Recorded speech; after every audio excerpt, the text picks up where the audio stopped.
Part 7. The Rebellion. In the depths of a society where conformity was the ultimate virtue, a spark of dissent had been ignited. John's words, like a whispered promise of liberation, had begun to spread, weaving a subtle yet potent spell that threatened to upend the very foundations of the world state. The sterile, efficient streets of London, once a testament to the triumph of rationality and control, now seethed with a newfound sense of unease, as if the carefully constructed facade of harmony was beginning to crack and crumble.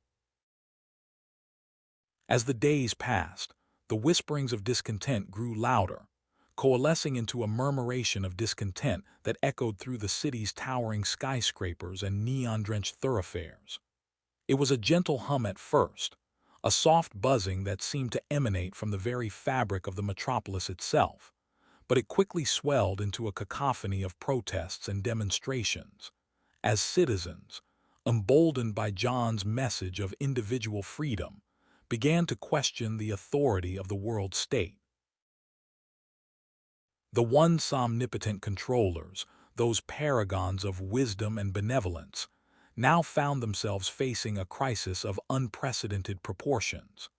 Their carefully calibrated machinery of social control, honed to perfection over centuries, was beginning to falter, as the meticulously engineered populace, once a testament to their ingenuity, began to assert its own desires and aspirations. The streets, once a sterile and efficient thoroughfare, were now a battleground, as the forces of conformity clashed with the burgeoning tide of dissent. Through the winding alleys and cramped, labyrinthine corridors of the city, a sense of expectation hung in the air, like the promise of a summer storm.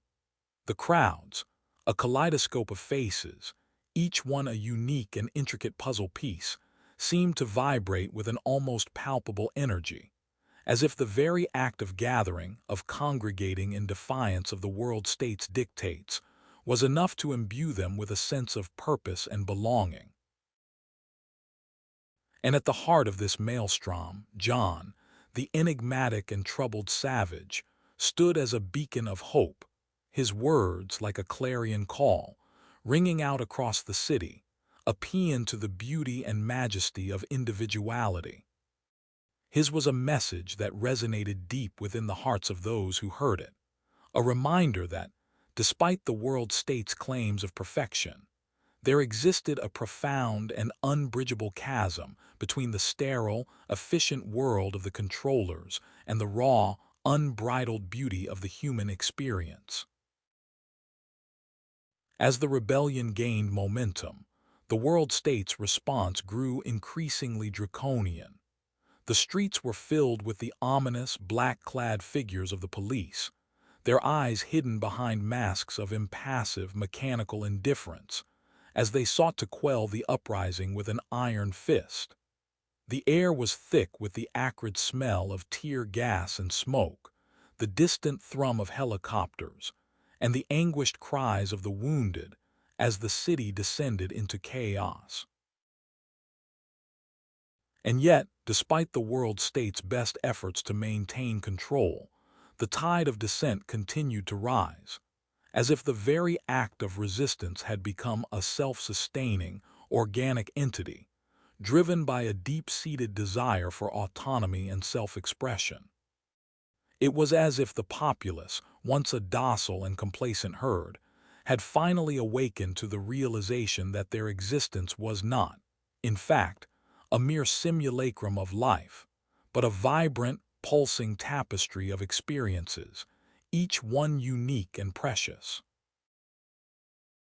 In the midst of this turmoil, John's figure loomed large, a symbol of the rebellion, and a reminder that, even in the darkest depths of a society engineered to eliminate individuality, there existed a spark of defiance, a flame of resistance that could never truly be extinguished. His was a message that spoke directly to the heart, a call to arms that awakened a deep sense of purpose and belonging, as if the very act of hearing his words was enough to transform the listener, to imbue them with a sense of self, of identity, that the world state had long sought to eradicate. As the night wore on, the city became a battleground. The skyscrapers and streets, once a testament to the world state's power and efficiency, now a maze of shadows and secrets, as the rebels, emboldened by John's message, sought to claim the city as their own. The air was alive with the hum of helicopters, the flash of searchlights, and the distant rumble of thunder, as if the very fabric of reality was beginning to unravel, and the world, once a carefully constructed illusion, was finally beginning to reveal its true, unvarnished face. In this maelstrom of chaos and confusion, one thing was clear. The world state's grip on society was beginning to slip, and the future, once a carefully calibrated, predictable entity, had become a vast, uncharted expanse, full of possibilities and uncertainties. The rebellion, sparked by John's words, had become a force of nature, unstoppable and uncontainable, a testament to the power of individual freedom and the human spirit's enduring capacity for resistance and defiance.